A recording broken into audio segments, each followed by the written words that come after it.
오늘 6절을 보게 되면 천만인이 에워싸 진칠지라도 나는 뭐하지 않는다? 두려워하지 않으리라 이렇게 씁니다. 여기 두려워한다는 말이 야레라고 하는 말인데, 이 야레라고 하는 말이 사람에게 쓰이면은 난 두려워한다 이런 뜻이에요. 두려워한다, 두려워해, 난 너 두려워한다 할 때 야레 이러거든요. 두려워한다는 말이거든요. 근데 이 말을 그대로 하나님께 쓰잖아요.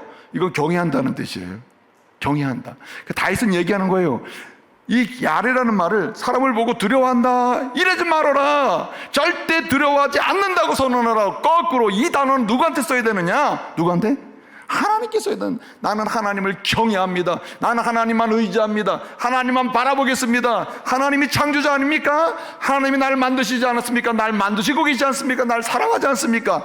이스라엘 백성들을 포로 속에서 건져내신 것처럼, 불가능해서 건져내신 것처럼 나를 건져내신 분이 주님이 아니십니까? 나로 하여금 예배하게 하신 분이 주님이 아니십니까? 어떤 고난도 능히 걸어서 이 시대의 강렬을 통과하게 하시는 분이 주님이 아니십니까? 결국은 내 입에서, 우리 가정에서 찬양이 나오게 하겠습니다. 그리고 선언하는 거예요. 주님을 향해 경외하는 야레를 쓰는 사람, 경외하는 사람은 세상을 향해서는 뭐 하잖아요? 두려워하지 않는다는 거예요. 여기 로이라 그랬어요. 로이라. 여러분, 제가 자꾸만 말씀드립니다만 히브리어에서는 부정하는 방법이 두 가지가 있어요. 로라는 말이 있고 알이라는 말이 있거든요. 로는 영어로 never예요. 나는 두려워하지 않는다 이렇게 듣습니다만은 진짜 번역하려면은 나는 절대로 두려워하지 않는다. 두려워하지 않을 거야. 두려우면 나에게 상관없어. 이런 말이에요. 이 로라는 말은 절대 부정입니다. 영어로 never예요. never. 절대 나는 두려워하지 않는다. 절대. 히브리어에 알이라는 말이 있거든요. 알이라 하면은 나 두려워하지 않을 거야. 이 정도의 약해요. 근데 오늘 본문은 다윗은 말합니다. 오고 오는 세대들, 저와 여러분 오늘 얼마나 두려워요. 염려가 있어요. 포로가 돼 있잖아요. 말하는 거예요. 하나님의 사람들은 하나님을 경외하면서 뭐 하지 말라? 두려워하지 말라는 거예요. 근데 두려워하지 말라는 말씀을 받고 두려워하지 말라는구나 이래서는 안 되고, 다윗처럼 어떻게 하라고요? 선언하고 고백하고 주장이라는 거예요. 나는 절대로 두려워하지 않을 거야. 겁내지 않을 거야. 세상 겁내지 않을 거야. 세상 권력 겁내지 않을 거야. 세상이 나를 공격하는 어떤 것도 겁내지 않을 거야. 왜? 나는 하나님을 경외하기 때문에. 하나님이 날 만드시기 때문이야. 하나님이 나를 사랑하시기 때문이야. 하나님이 나를 결국은 건져내서 예배의 자리, 영광의 자리를 불러내시기 때문이야. 그렇기 때문에 두려워하지 않는다는 거예요. 그래서 여러분, 다윗은요, 앞서 말씀드렸죠. 이 히브리어로 라브라는 말이 있는데 많다는 뜻이거든요. 숫자로 많은 것도 되고 양으로 많은 것도 돼요. 이 단어 자체가, 이 라브라는 말이 숫자로 예컨대 시간 뭐 이런 거 있잖아요. 시간들은 많은 시간 이럴 때도 이게 쓰이는데, 양으로도 많지만은 숫자로도 많은 거예요. 그러니까 심리적으로 눈에 보이지 않았지만 내가 어떻게 할 수 없는 꽉 차게 나를 공격하는 게 있을 수도 있고요, 숫자적으로 나를 괴롭히는 것도 있을 수 있어요. 그러나 그런 가운데 그렇게 많을지라도 다윗은 어떻게 한다고요? 나는 두려워하지 않는다 그랬습니다. 여러분, 그러므로 두려워하지 않으리라 선포하고 주장하면서 하나님께서 만드시는 역사 체험하시고, 그리고 만들어주시는 역사도 체험하시고, 건져주시는 역사도 체험하시고, 예배드리는 가운데 은혜 받는 역사도 체험하시고, 하나님을 찬양하는 가운데 감화받는 역사도 체험하시기를 말씀으로 축복합니다. 그래서 우리는 경외하는 신앙을 잊지 말자는 거예요. 오늘 다윗은 두려워하지 않는 사람은 누구냐? 경외하는 사람이다. 사람을 두려워하지 않는 사람은 거꾸로 하나님을 경외하는 사람. 하나님을 경외하지 않는 사람은 오히려 사람을 두려워하며 사는 거예요. 이 범브란트라는 목사님이 계셨거든요. 이 범브란트 목사님은 예전에 그 동구권 공산주의 국가 시대일 때에 루마니아라는 나라의 목사였거든요. 이 사람이 루마니아의 목사인데 조건이 있잖아요. 공산주의 나라에서는 기독교가 존재하려면은 공산주의에서 말하는 대로 가르쳐야 되거든요. 절대적 구주로서 예수를 못 가르친단 말이에요. 그런데 이 리차드 범브란트 목사님은 절대적 예수, 오직 예수밖에 구원이 없다, 그렇게 가르치다가 공산주의 그 집권자들에 의해서 감옥에 들어가게 된 겁니다. 감옥에 들어가가지고 14년을 살다가 나왔는데, 14년을 그 오직 예수 때문에 그 감옥에 있는 것을 알고 노르웨이에 있는 크리스찬들이 돈을 모았어요. 그 10만 달러, 그 당시 10만 달러 엄청난 큰 돈이죠. 이 모아서 루마니아 정부에다가 얘기한 거예요. 그 사람을 보석으로 좀 풀어달라. 그럼 우리가 보석금을 지원하겠다. 그래서 그 거둔 헌금을 가지고 보석금으로 보내고 이 범브란트 목사님이 풀려나게 됐어요. 근데 풀려나기 전 3년, 14년을 감옥 생활하는데 3년, 마지막 3년은 죽이기로 작정한 거죠. 독방에 집어넣은 거예요. 독방에. 해도 들어오지 않는 독방에. 그럼 절망이잖아요. 빛이 없으니까. 독방에 집어넣는데 거기 있으면서 겨우 그냥 음식 먹을 수 있는 불빛 정도만 해주는 거라 햇빛은 안 들여오고. 그러니까 얼마나 견디기 힘들어요. 근데 그 불빛 속에서 하나님 말씀을 읽은 거예요. 하나님 말씀을 읽으면서 발견하는 거야. 아, 은혜 중에 은혜는 이거구나. 뭐라고 얘기해요? 성경 읽다 보니까 두려워하지 말라. 두려워하지 말라. 그리고 자기 영혼 가운데 대답이 되는 거예요. 예, 아버지 하나님. 예, 맞습니다. 예수님. 나는 주님의 이름으로 절대 뭐하지 않겠다? 두려워하지 않겠습니다. 두려워하지 않겠습니다. 이러면서 성경을 읽어왔다는 거예요. 그런데 성경을 읽고 났는데 그 3년 동안 독방에 있는 동안에 성경을 읽을 때 두려워하지 않겠습니다라고 하는 두려워 말라고 하는 이 말씀을 카운트를 하기 시작했대요. 성경 읽으면서 한 번, 두 번, 세 번, 네 번. 그분이 자기 성경으로 성경 읽으면서 두려워하지 말라는 말씀을 쉬어보니까 365개가 있더래. 그러면서 그걸 깨달았다는 거예요. 그 이야기예요. 아, 성경이 그리스도인에게 주는 가장 위대한 언어는 두려워하지 말라는 거구나. 세상을 두려워하지 말라는 거구나. 억압하는 자 두려워하지 말라는 거구나. 오히려 누구 경외하라는 말? 하나님만 경외하라는 얘기구나. 하나님만 경외하라는 얘기구나. 그렇게 들었다는 거예요. 그러므로 여러분, 하나님만 경외하고 하나님만 붙들고 하나님만 붙들고 나가시다가 다윗처럼 오늘 마지막 8절이 이렇습니다. 8절은 구원은 하나님께 있사오니, 구원은 여호와께 있사오니 주의 복을 주의 백성에게 내리소서, 이렇게 하고 있어요. 다윗은 지금 자기 문제로 가지고 계속 노래를 부르고 주님께 기도하고 그러면서 응답을 받은 거거든요.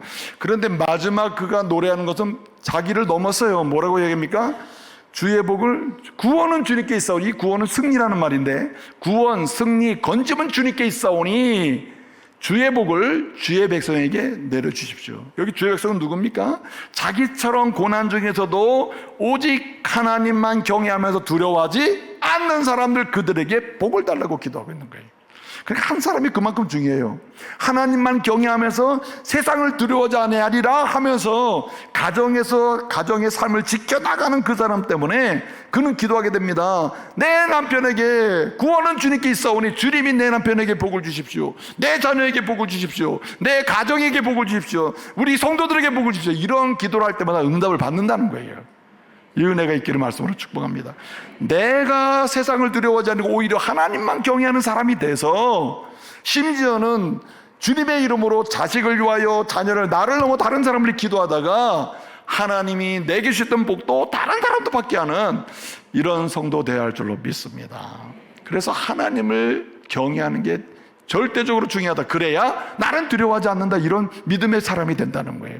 그만큼 하나님을 경외하는 게 중요한데, 오늘 하나님을 경외하는 사람은 세 가지 고백으로 가기 때문에 두려워하지 않게 된다는 거예요. 오늘 3절에 보니까 이렇게 얘기합니다. 여호와여, 주는 나의 방패시오라고 했습니다. 그래서 여러분, 하나님을 경외하는 사람이 갖는 첫 번째 고백은 주님은 나의 방패십니다라는 거예요. 방패. 이 고백을 하는 사람은 두려움이 없는 거예요. 여러분, 방패 제대로 들어보세요. 방패 제대로 들어보세요. 이거 방패 들어보세요. 그러면 이 앞에서 날 공격하면 갖다 대면 되잖아요. 이렇게. 예? 그렇죠? 그럼 걱정 없잖아. 이렇게. 주님이 나의 방패이심을 고백하는 사람은 나는 두려워하지 않는다, 이런 고백을 선언하면서 승리의 계가를 부를 수 있다는 거예요. 근데 이 방패가 재미있어요. 이 방패, 오늘 본문에 나의 방패시다 주님은 할 때, 이 방패는, 보통 방패는 들고 있는 쪽은 가라지만 뒤에서 공격하면 어떻게 해요? 내가 이렇게 방패하고 있는데 뒤에서 공격하면 나 죽는 거 아니야? 그런데 오늘 본문은 다윗이 여호와여, 주는 나의 방패시요, 방패십니다, 이 고백 속에서 두려워하지 않게 되는 이유는 뭐냐면, 이 방패는 한면 방패가 아니라니까. 이 말씀의 뜻은 나를 둘러싸고 있는 방패입니다. 나를 둘러싸고 있는 방패, 이렇게 사방으로 360도 둘러싸고 있는 방패가 주님이시라는 거예요. 아멘. 그래서 다윗은요, 두려움이 없다는. 그래서 난 두려워하지 않는다. 왜냐? 난 앞만 보고 있어도 내 뒤를 지키시는 분 주님. 내가 앞만 보기 내 옆을 지키시는 분 주님이라. 주님은 내가 앞을 보고 있을 때도 앞에 방패도 되시지만 옆에 방패도 되시고 내가 모르는 부분의 방패가 되셔서 주님을 지켜주신다는 거예요. 아멘. 그러니까요, 어떠한 상황에서도 우리는 주님이 나의 방패 되심을, 사방으로 지키신 방패 되심을 고백하면서 두려워하지 않게 되는 은혜가 있기를 바랍니다. 주님은 나의 방패시라. 방패. 그런데 여러분 보세요. 주님은 나의 방패시라고 이 고백이 여러분 우리가 이제 하다 보면 보통 사람이 제일 두려울 때가 언제입니까? 자기 사람이 떠나갈 때거든요. 보면은 오늘 이 다윗이요, 아들이 압살롬이 반란을 일으켜서 이제 자기 도망가게 됐잖아요. 아들을 혼자 반란을 일으켜서 문제가 안 되잖아요. 이 다윗이 진짜 두려워 떨게 되는 배경은 이래요. 자기가 자기의 왕노릇할 때 책사, 모사, 모든 전략을 세워주는 사람 있잖아요, 옆에서.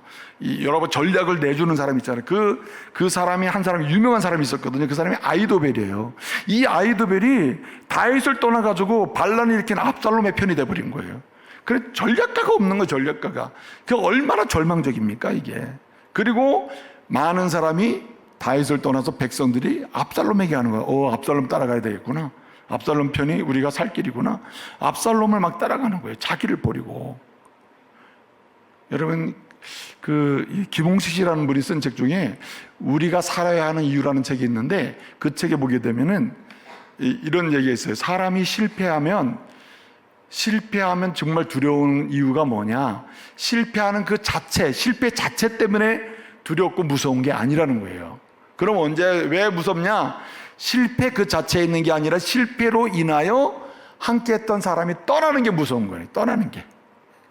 여러분, 우리가 실패하기 전에 함께 하는 사람 많잖아요. 옆에 있는 사람 많죠. 찾아오는 사람 많고. 근데 막상 실패하고 나면 실패 그 자체는 사람을 겁나게 하지는 않아요. 진짜 무서운 건 사람 다 떠나는 거예요, 사람. 그래서 사람이 떠나는 게 무서운 겁니다. 그런데 여러분 보세요. 다윗은 누가 떠났어요? 책사도 떠났지만 아들이 떠났잖아요. 아들이. 이 상황이 얼마나 절망적입니까? 그리고요, 아들만큼 아버지의 약함을 아는 사람이 없어요. 다 압니다. 공격하려면 얼마든지 공격할 수 있죠. 그런데 이 공격조차도 막아내면서 결국은 두려움 없이 승리의 계열을 부를 수 있었던 이유는 사방에서 나를 막아주시는 나의 방패, 누구? 주님이기 때문에, 주님이 방패가 돼서 지켜주기 때문이라는 거예요. 이 은혜로 승리하시길 바랍니다. 여기 3절을 보면 또 이렇게 얘기합니다. 주는 나의 영광이시오. 영광. 주님은 나의 영광이라는 거예요. 여러분, 우리가 추구하는 게 다 영광을 추구하는 거거든요.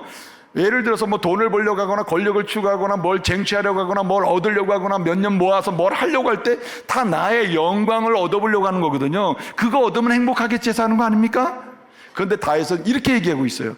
그렇게 거기에 영광을 두지 말고 그 영광을 두고 그걸 쟁취하려고 하지 말아라는 거예요.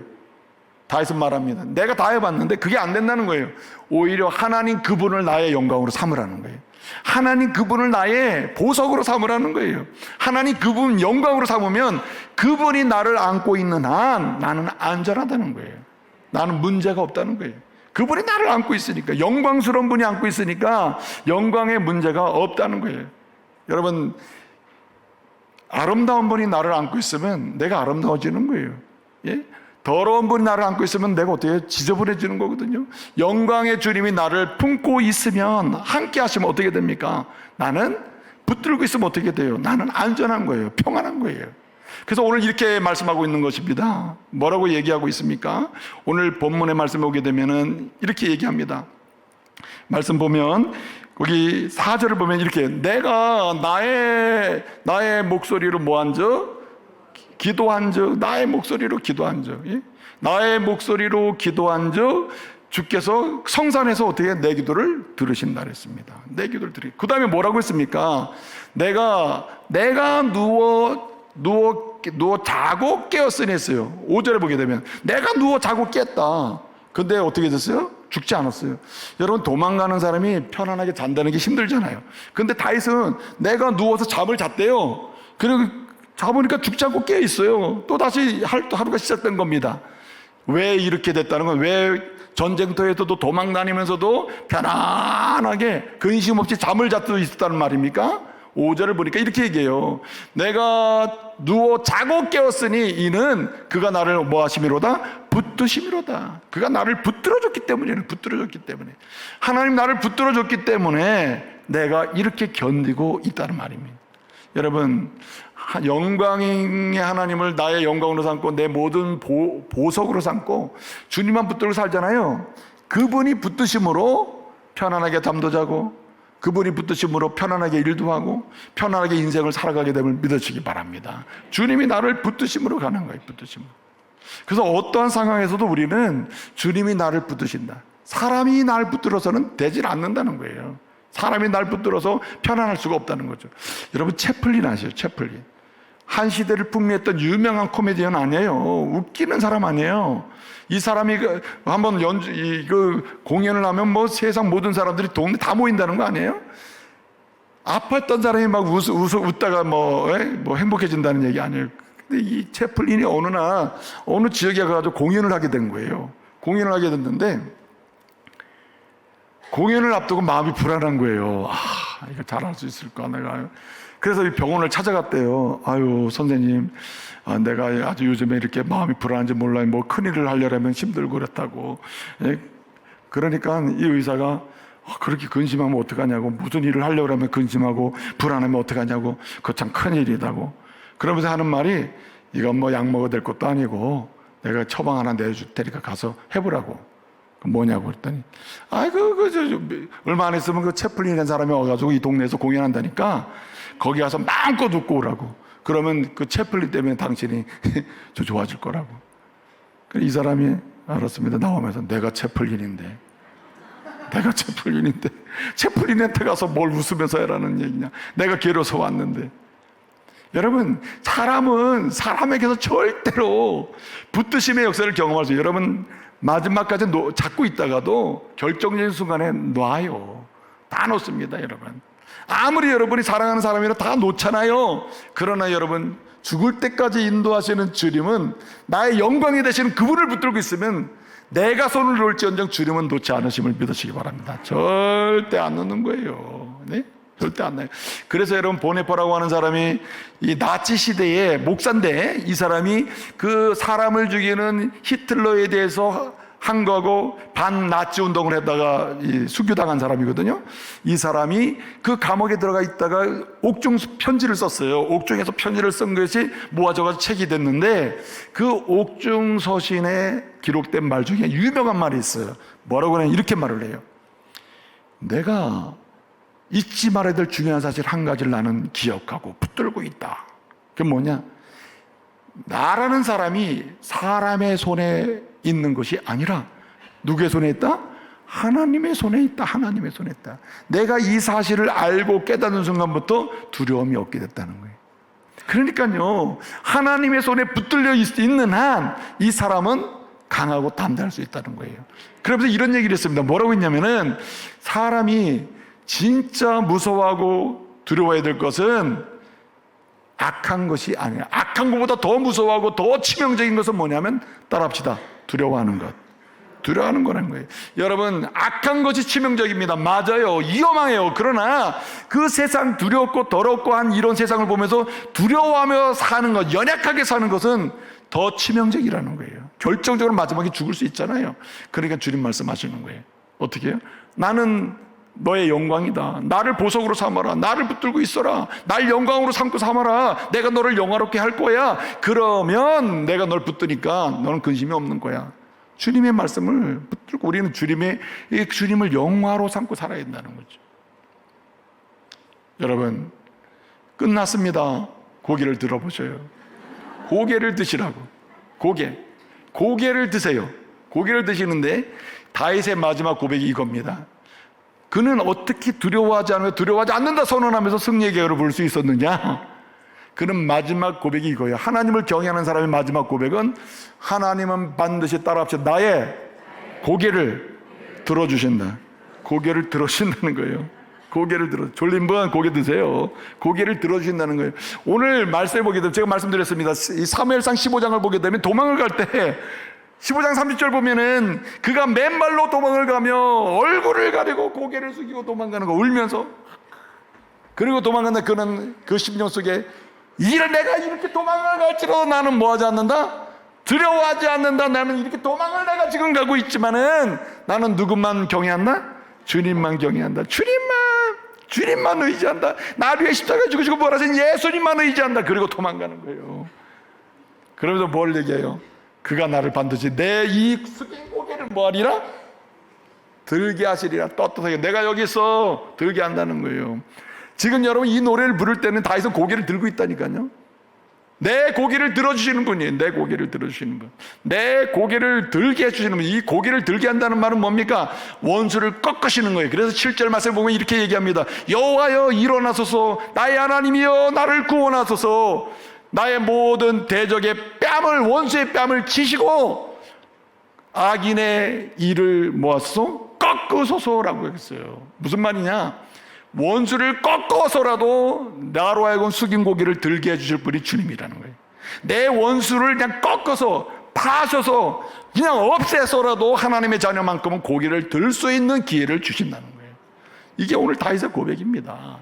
그러므로 사랑하는 성도 여러분 하나님만이 내 인생에 마땅히 고개를 들고 바라보고 그리고 사랑할 거 사랑하고 그리고 마땅히 해야 될 일 할 수 있도록 고개를 들게 하시는 분임을 고백하면서요, 저와 여러분의 삶의 여정에 하나님이 주시는 승리의 결과를 부를 수 있기를 말씀으로 축복합니다.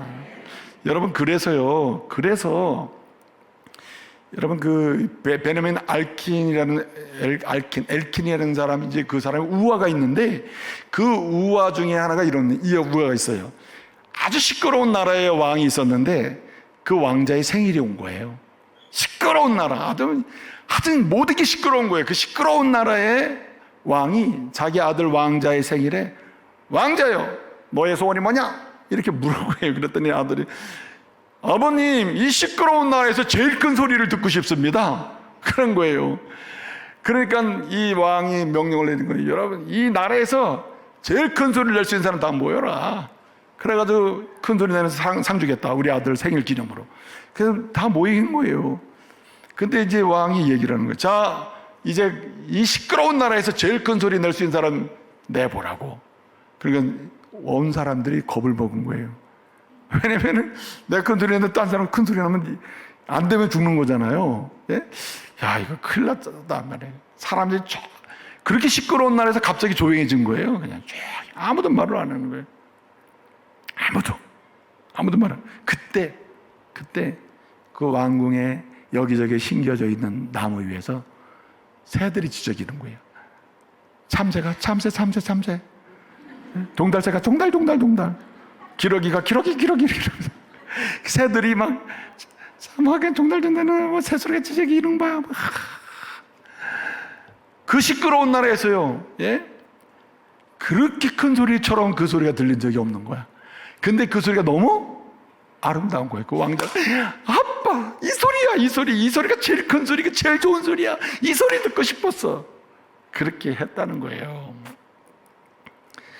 제가 이 우화의 초점은 여기 있습니다. 사람은 고난이 오고 어려움을 당하면 이 소리 저 소리를 찾아가요. 그래서 제일 큰 소리를 듣게 됩니다.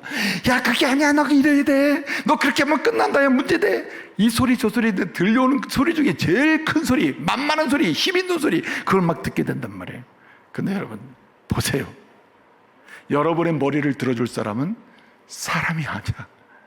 그 사람의 소리를 듣다면 여러분의 머리를 거기에 맡기는 결국 또 숙이게 될 거예요. 여러분, 우리가 제일 큰 소리를 기다리고 힘 있는 소리를 기다리고 모두가 입 다물고 딱 쓰면요, 하나님의 세미한 음성 들려올 줄 믿으시기 바랍니다.